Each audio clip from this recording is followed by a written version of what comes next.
Hello everyone, আসসালামু আলাইকুম। তো সবাই কেমন আছো? আশা করি ভালোই আছো। তোমাদের দোয়ায় কিন্তু আমরাও ভালো আছি। তো এই যে আবার সুপার মম পেজ থেকে নতুন একটা ভিডিও নিয়ে ব্লগ নিয়ে তোমাদের মাঝে চলে এসেছি। তো এই যে বিকাল হয়েছে, এখন আনুমানিক 6টা বাজে, সন্ধ্যা হয়ে গেছে প্রায়। তো এই যে বোন বলছে বোনের বাসায় নাস্তা খেতে যেতে, তাই যাচ্ছি। তো এই যে আমরা কথা বলতে বলতে চলে আসলাম। তো বোনের মনে হয় সুখে থাকলে ভূতে কিলায়, তাই আমাদের ডাকছে নিজে নাস্তা করে খাওয়াবে বা কাজ করে আমাদের খাওয়াবে। তো যাই হোক, চলো দেখা যাক কি হয়। তো এই যে আমরা প্রায় চলে এসেছি। রুসাইবা তো অনেক এক্সাইটেড, কি যে করবে আজকে কে জানে। তো এই যে আস্তে আস্তে এই গরম ধোয়া ওঠা ভাপা পিঠা, তো সবাই মিলে খাচ্ছি, মজা করছি। তো এই যে আর সাইডে দেখবা ছবি চলতেছে, তারা আবার ছবি দেখতেছে বাংলা, কত আগের ছবি দেখো আর কি। তো এই যে সে আবার নুডলসও রান্না করতেছে। তো অনেক কষ্ট করে সে নুডলস রান্না করতেছে। সে আজকে অনেক কষ্ট করতেছে আমাদের জন্য। যাই হোক, সবাই ওর জন্য দোয়া করো। তাই এই যে নুডলসটা কিন্তু অনেক ইয়াম্মি হয়েছিল। হ্যাঁ, এই যে নুডলসের লুকটা দেখো, জাস্ট ওয়াও।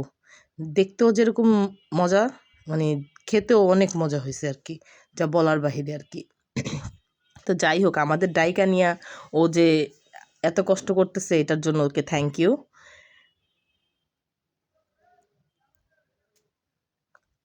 তারপর বসে থাকতে থাকতে আবার বলে রাত্রের খাবার, তাও রাতের খাবার কি দেখো একটু, ধোয়া ওঠা গরম খিচুড়ি আর হাঁসের মাংস, ওয়াও নাইস।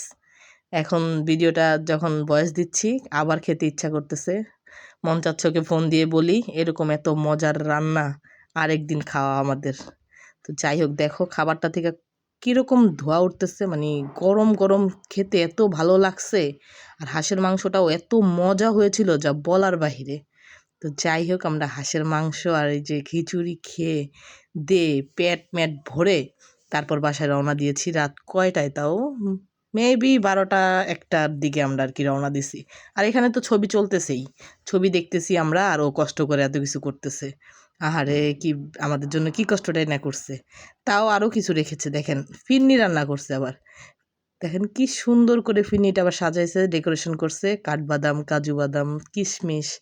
দেখতে যতটা মজা লাগতেছে, সুন্দর লাগতেছে, খেতে এর থেকে অনেক বেশি মজা হয়েছিল যা বলার বাইরে। ও যে ফার্স্ট টাইম এত মজার ফিরনি রান্না করছে, মানে আমরা অবাক আর কি। যাই হোক, বিয়ে শাদী হইলে যে মানুষ শ্বশুরবাড়িতে গেলে সব কিছু চেঞ্জ হয়ে যায়, সব কিছু পাইরা যায়, শিখা যায়, এটা ওর মানে ওকে দেখে আরও বুঝলাম। তো যাই হোক, খাওয়া দাওয়া শেষ, সোনার বাংলাদেশ।